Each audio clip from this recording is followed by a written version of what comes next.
Je suis gérant de ce parc ici, Parcours Aventure de la Bresse. Et avant de gérer le parcours aventure du Bugey à Hauteville, j'ai été également moniteur d'escalade et accompagnateur en montagne.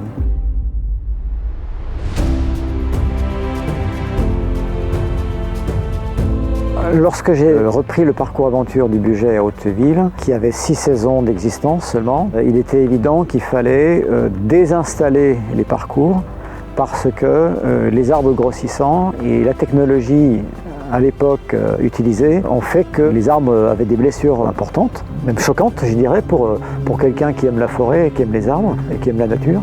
Et ça m'a amené à me poser la question, mais est-ce qu'on n'a que cette solution, que cette technologie qui consistait à pincer, à serrer nos installations sur les arbres, qui provoquait donc des étranglements? Est-ce qu'il n'y avait que cette façon de procéder, ou est-ce qu'on pouvait imaginer une autre approche qui ménage mieux le végétal et qui le respecte plus?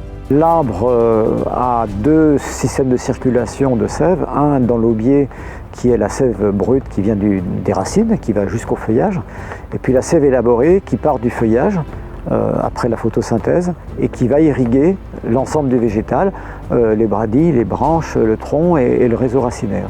Ça, c'est la sève élaborée, c'est la nourriture de l'arbre.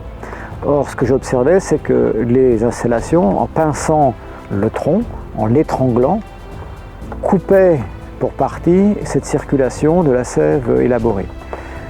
La conclusion que j'en ai tirée, c'est qu'il ne faut plus procéder par pression et qu'il faut pouvoir mettre nos installations, non plus contre l'écorce, en pression sur l'écorce, mais à distance, de telle sorte que l'écorce ne subissant plus de pression, la sève peut circuler selon son flux naturel. Donc là, on a la base même du concept d'insert et goujon. Voilà, on a un insert en polycarbonate qui est creux, qui est bouché à son extrémité.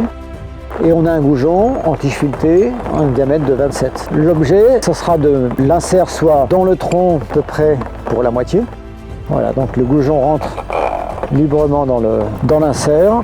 Cette partie-là est dans le bois, cette partie-là étant extérieure, c'est la zone de croissance de l'arbre. Sur cette partie-là va être fixée la structure bois de la plateforme.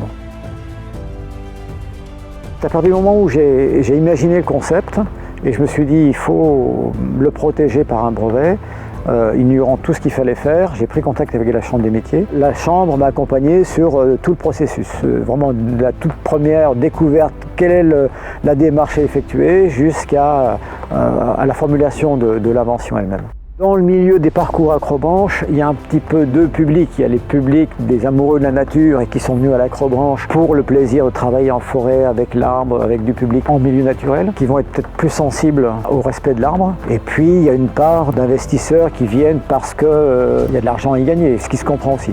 Ce qui va réunir tout le monde, lorsqu'on observe les dommages sur les arbres par les installations traditionnelles et qu'on voit qu'on met en péril notre boisement, et à un moment donné, en tant qu'on soit investisseur amoureux de la forêt ou pas, on se pose quand même des questions, on se dit il faut qu'on change de méthode, il faut qu'on change d'approche.